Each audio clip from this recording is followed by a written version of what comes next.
చెప్పుకోబోతా ఉన్నాం. ఇక మీరు చూస్తూనే ఉన్నారు ఏం జరుగుతూ ఉందో, నేను ప్రత్యేకంగా చెప్పాల్సిన అవసరం లేదు. జీవన్ రెడ్డి గారు బాధపడతా ఉన్నారు, ఈయన ఏం చేయడు అని.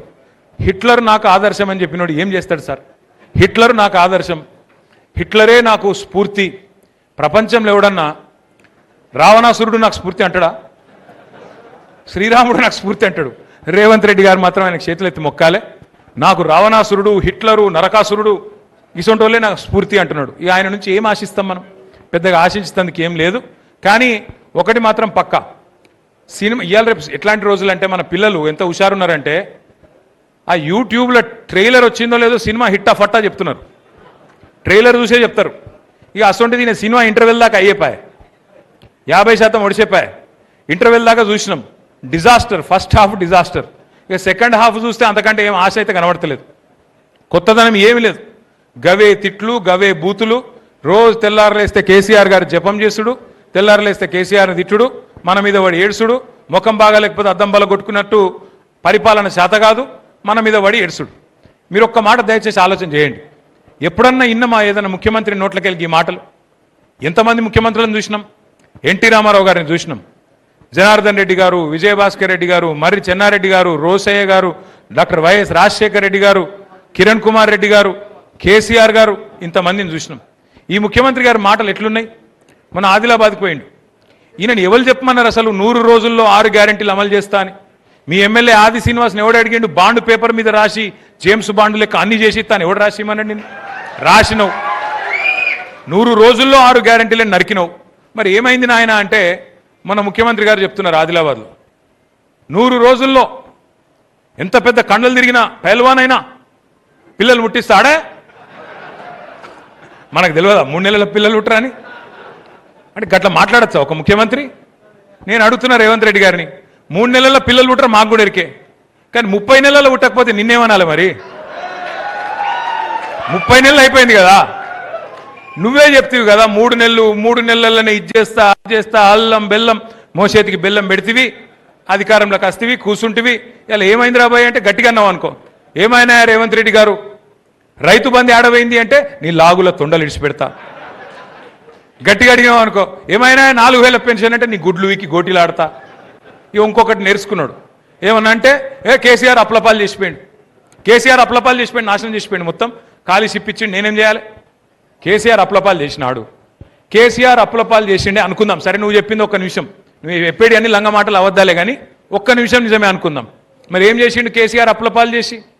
కేసీఆర్ అప్పు చేస్తే 200 పెన్షన్ను 2000 రూపాయలు చేసిండు. కేసీఆర్ అప్పు చేస్తే 70 లక్షల మంది రైతుల ఖాతాల్లో 73,000 కోట్ల రూపాయలు వేసిండు.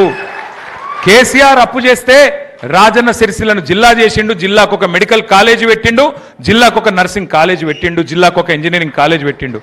కేసీఆర్ అప్పు చేసిండు, చేసి ఏం చేసిండు? 15 లక్షల మంది ఆడపిల్లలకు పెళ్లిళ్ళు చేసిండు. కేసీఆర్ కళ్యాణ లక్ష్మి పేరు పెట్టి అద్భుతమైన కార్యక్రమం చేసిండు. కేసీఆర్ అప్పు చేసిండు, 1000 గురుకుల పాఠశాలలు పెట్టిండు.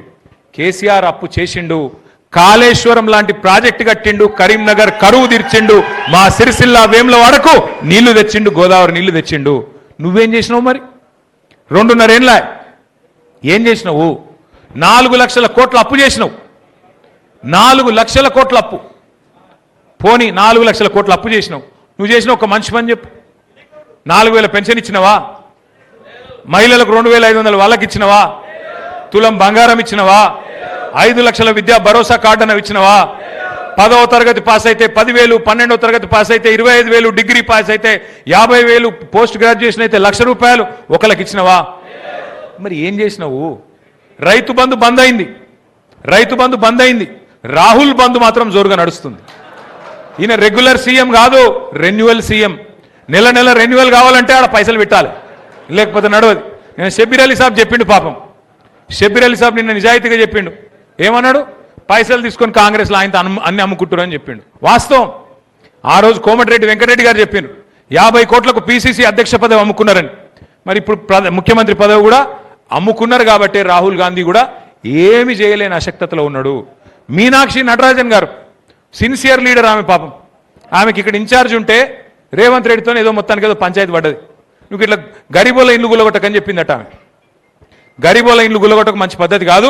గా మూసీ పేరు మీద హైడ్రా పేరు మీద నాశనం చేస్తున్నావు, పార్టీకి చెడ్డ పేరు వస్తున్నది, నువ్వు చెయ్యకు అని చెప్పిందట. పగబట్టిండు. పగబట్టి ఏం చేసిండు? మోక కోసం చూసిండు, ఆయనతో బీజేపీలకు ఉప్పందించిండు. ఆమె నామినేషన్ కూడా ఎగరగొట్టిండు. ఆమె మీద దొంగ కేసు పెట్టిండ్రు.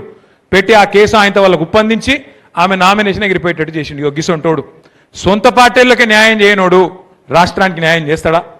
అందుకే నేను కోరేది మిమ్మల్ని అందరిని ఒకటి, మీ ఎమ్మెల్యే గురించి ఎక్కువ మాట్లాడి ఇంకో వాళ్ళ గురించి ఎక్కువ మాట్లాడి నోరు ఖరాబ్ చేసుకునే అవసరం లేదు.